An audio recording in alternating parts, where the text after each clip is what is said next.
In today's video tutorial, I'm gonna walk you through how to request money on PayPal.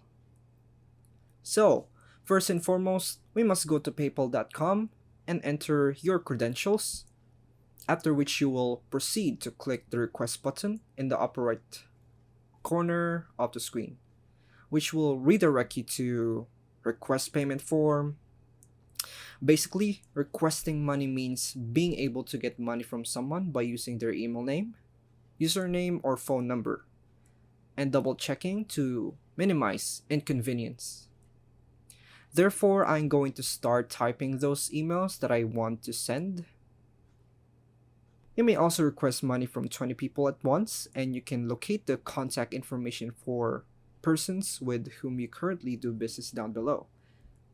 So, right now, click Next, and you will be able to request money for someone, and you will also be able to add someone else.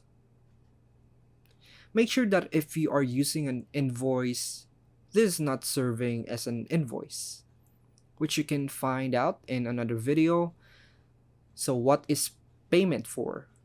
For example, I want to type in those box for my payment or anything else that you need to put. And you will enter the amount you want to seek from the individual, as well as the currency you choose. Lastly, click the request a payment, and we're done. Okay, that's all for now, folks. Thanks for watching.